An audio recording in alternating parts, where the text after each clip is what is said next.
నాకు చాలా ఇష్టమైన వ్యక్తులు ఎక్కువ మంది ఉన్న వేదిక ఇది. ముందుగా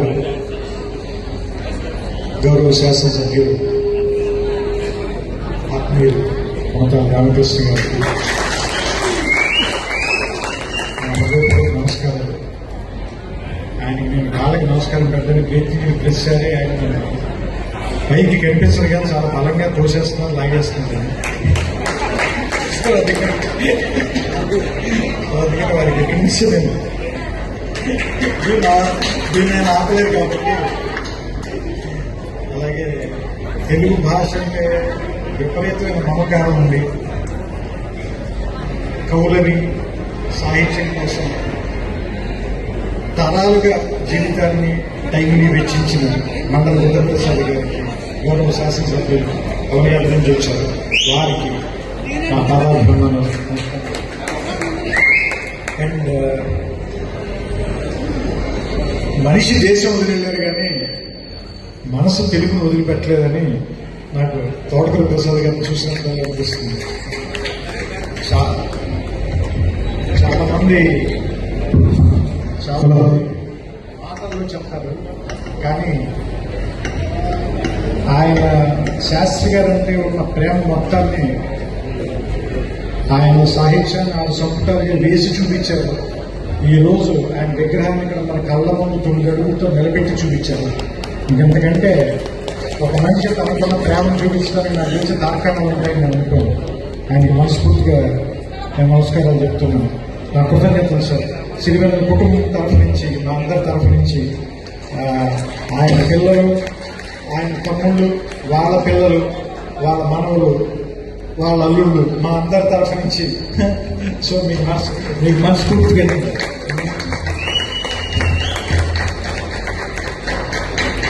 ఎందుకంటే నేను ఆ విగ్రహం చూస్తున్నప్పటి నుంచి నాకంత జెన్యూన్గా చెప్పాలంటే నేను చాలా ఆఫ్ అయిపోయాను. ఎందుకంటే ఎక్కువ సంవత్సరాలు ఆయనతో సన్నిహితంగా గడిపున్నాం కదా. ఆయన విగ్రహంగా చూస్తుంటే మనసుకైతే అంత ఏం బాగలేదు. నాకే ఎలా ఉందంటే మరి అక్కడ చివరున్న ఆవిడికి, వాళ్ళ పిల్లలకి ఎలా ఉంటుందనేది నేను ఊహించగలను. సో మీ అందరి తరఫున కూడా మనందరి కృతజ్ఞతలు నేను ఆయనకి చెప్పాను. ఇది చాలా ఎమోషనల్ మూమెంట్ ఇది. సరే, దీంట్లోకి పర్సనల్ దాంట్లోంచి బయటకు వస్తే ఇక్కడ మీకు అనిపించవచ్చు, సరే మీకు ఒక కవి నచ్చాడు, ఆయన ఒక చోట పుట్టాడు, ఆయనకి అక్కడ ఒక విగ్రహం కట్టాం, ఏంటి అందులో పెద్ద గొప్ప ఏముంది అందులో అంటే, మనకున్న చాలా చెడ్డ అలవాటు ఏంటంటే రోజు మనమే ఫోటో తీసుకుంటాం, కానీ మన ఇలా తయారు చేసిన మన అమ్మ ఫోటో కూడా ఒకటి కూడా ఉన్నప్పుడు కదా మన ఇంట్లో ఉండాలి కదా. అలాగే ఈ ఉత్తరాంధ్ర తెలుగు సాహిత్యానికి పురిటిగడ్డ.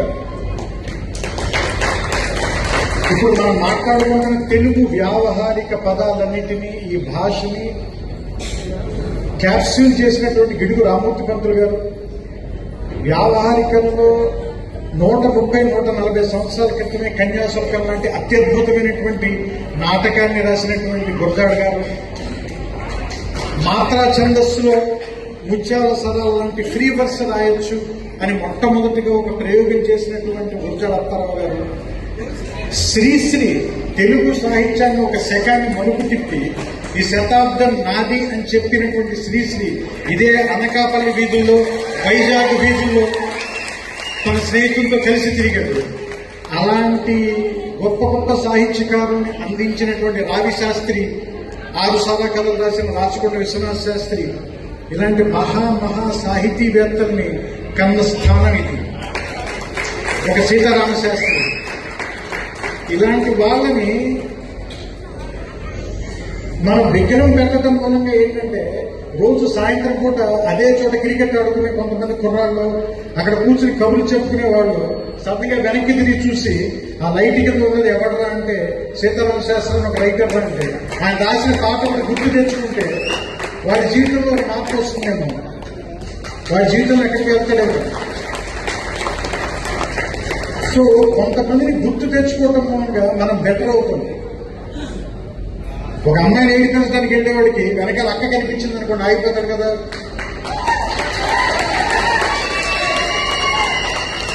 అంతే కదా. ఒక తప్పు చేయాలనుకునే వాడికి రైట్ చెప్పే సీతారామ శాస్త్రి బొమ్మ కనిపిస్తే ఆగిపోతాడు కదా. అందుకని that's why these people are relevant. ఒక అగరత్తి వేగిస్తాం గదిలో మనం, అది కాలిపోతుంది. అగరత్తి లేదు అక్కడ, దాని తాలూకు బూడిదని కూడా తుడిచేస్తాం, కానీ దాని సువాసన మాత్రం గదిలో ఉండిపోతుంది. కొంతమంది మనుషులు ఉన్నప్పుడు వాళ్ళు ఎంత విలువో, వాళ్ళు వెళ్ళిపోయిన తర్వాత కూడా అంతే విలువ. వాళ్ళ విలువ ఏమాత్రం తగ్గదు. అలాంటి వ్యక్తుల్లో సీతారామ శాస్త్రి గారు కూడా ఒకరు. మనం ఏం చేస్తామంటే మనం వ్యక్తులకి వాళ్ళంటే మనకి ఎంత ఇష్టమో ఎంత ప్రేమ మనం చెప్పం. మన అమ్మకి కానీ, మన నాన్నకి కానీ, మన అక్కకి కానీ, లేదంటే మన భార్యకి కానీ, మనతో కలిసి బతికినటువంటి మన స్నేహితులకు కానీ అనుకోని సందర్భాల్లో, విషాదకరమైనటువంటి పరిస్థితుల్లో వాళ్ళు వెళ్ళిపోయిన తర్వాత మనం వాళ్ళు కరెక్ట్ గా కమ్యూనికేట్ చేయలేకపోయిన ఒక లోటు జీవితాంతం మిగిలిపోతుంది. కాబట్టి వాళ్ళు ఉన్నప్పుడే వాళ్ళంటే మనకి వాళ్ళంటే ఎంత గౌరవం, ఎంత ఇష్టం, ఎంత ప్రేమ చెప్దాం. ఇలాంటి వాళ్ళకి ఆ అవకాశం లేదు కాబట్టి వాళ్ళు వెళ్ళిపోయిన తర్వాత కూడా ఈ రకంగా వాళ్ళంటే మనకున్నటువంటి గౌరవాన్ని, ప్రేమని ప్రకటిద్దాం. దీనివల్ల తరువాతి తరాల వాళ్ళు బెటర్ అవుతారు ఖచ్చితంగా. ఎందుకంటే నేను షేక్స్పియర్ పుట్టినటువంటి విలేజ్ చూశాను, అలాగే మొజార్ట్ అనేవాడు పుట్టినటువంటి ప్లేస్ చూశాను ఆస్ట్రియాలో.